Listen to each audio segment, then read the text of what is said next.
Bad times serve a productive function that many just don't realize how important this function is. I'm not saying that the bad times in themselves are good.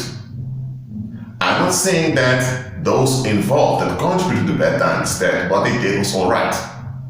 I'm just telling you that bad times serve a purging function for you. Let me explain.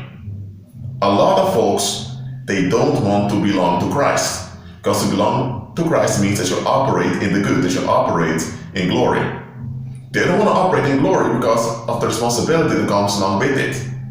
They just want to be relieved, they want to be left alone. But at the same time, they want things to externally work for them so they don't have to face anything. That's not how reality works.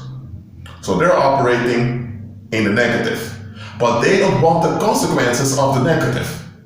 But they don't want to forfeit the negative because then they will have to admit they were negative. So they want to be able to persist in the negative and cheat on reality by bypassing consequences of the good towards themselves. So they don't want to operate in the good. So the good manifests for them, but they want to cheat away from the good that others bring forth. When you walk by faith, you produce fruit in line with Christ. They don't want to walk by faith, but they want to benefit from your fruit, while they remain in their darkness. So they want to persist in their darkness without anyone telling them anything, and at the same time, they want to be able to cheat away from you. So they want to withdraw from you, to exploit you, and all their happiness, all their trash, they want to leave it with you. So they persist in the negative, and whenever there's trash, they dump it somewhere and they withdraw from your good. That's how a lot of people want it. And here's the thing. God never gave them that option. God never even gave them permission to refuse to be saved. Nobody is allowed to refuse salvation nor redemption. Nobody is allowed to refuse God's solutions. Nobody is allowed to refuse deliverance. Nobody. So we don't have a choice. We're not allowed to have a choice. We don't. But worldly people keep holding on to the choice God never gave them. So if God never gave them that choice, so that means they don't have an option there. So they're persisting on an option that's illegitimate, and that's actually a crime, because by them thinking they have the right to choose negative means that they think that they have the right to keep the human species in anxiety and to contribute to violence. So they want to persist in violence, but they don't want the consequence of violence. Others need to deal with the consequences, not them. Why? Because they're narcissistic. It's all about their own relief. So what does the Most High do?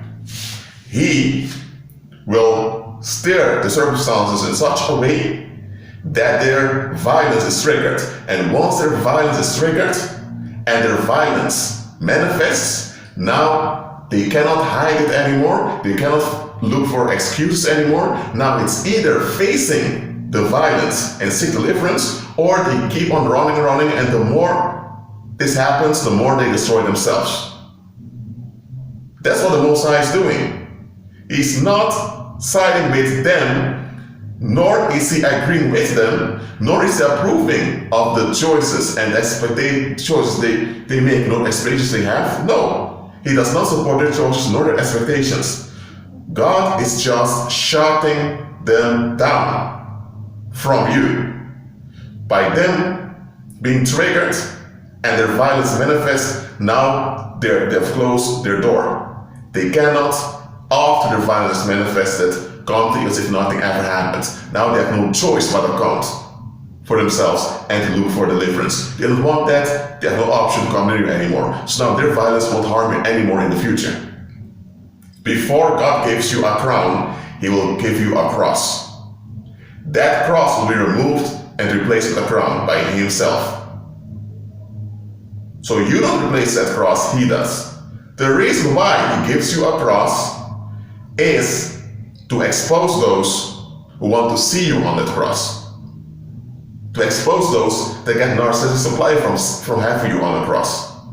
But here's the thing, that cross that you carry, he replaces it with his glory. So when God makes you go through hardships or through bad times, keep going through the hardships, keep going through the bad times. Because while that's going on, you're being birthed.